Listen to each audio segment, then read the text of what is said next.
Lesson 8, power nap. Sleep हमारी life में बहुत ही इंपॉर्टेंट चीज है।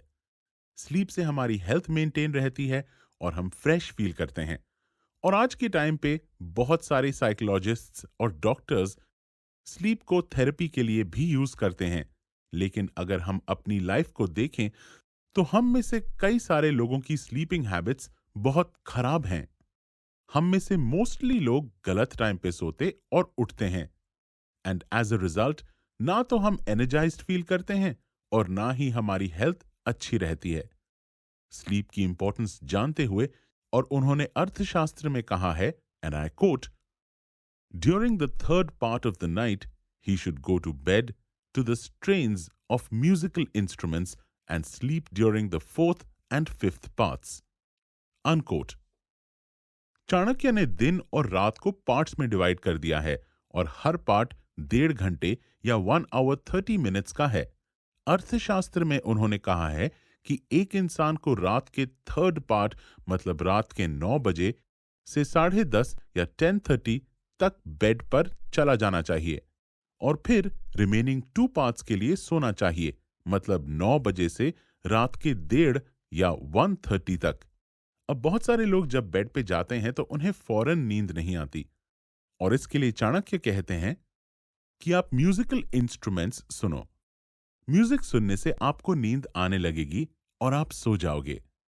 अब बहुत सारे लोग सोच रहे होंगे कि इतनी थोड़ी सी नींद किसी के लिए काफी नहीं है, बट चाणक्य कहते हैं कि एक इंसान की क्वालिटी ऑफ स्लीप बहुत मैटर करती है, और अगर आपको क्वालिटी ऑफ स्लीप मिले तो फिर लेंथ मैटर नहीं करती।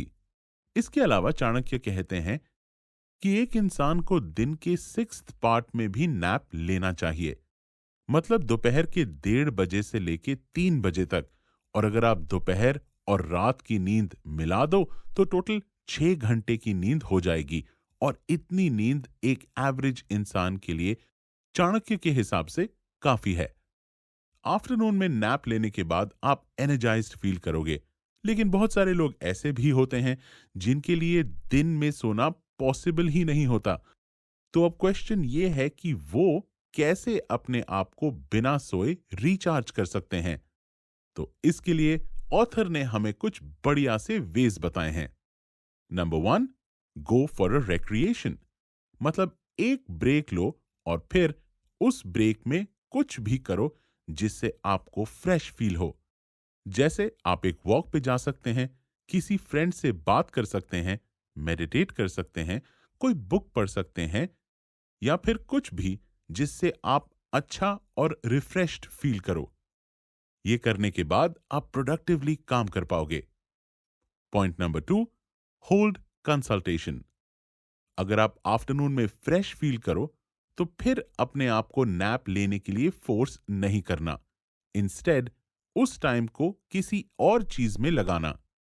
हमारी लाइफ में ऐसे बहुत से मैटर्स होते हैं जिस पे हमें हेल्प और एडवाइस की नीड होती है। तो दिन के इस टाइम में आप किसी सीनियर या मेंटर से मिल सकते हैं और अपने मैटर्स को डिस्कस कर सकते हैं। Number 3, make it a daily discipline. Finally author इस चैप्टर में कह रहे हैं कि डिसिप्लिन बहुत जरूरी है। जैसे चाणक्य ने हमें सजेस्ट किया है कि हम 9 बजे बेड पर चले जाएं, तो फिर आपको इस चीज को डिसिप्लिन के साथ फॉलो भी करना है, और डेली एग्जैक्ट 9 बजे सोना भी है। क्योंकि ये कहावत आज भी सच है कि जो इंसान जल्दी सोता है और जल्दी उठता है वो हेल्दी, अमीर और समझदार बनता है। इसीलिए मेक श्योर कि आप डिसिप्लिन रहो।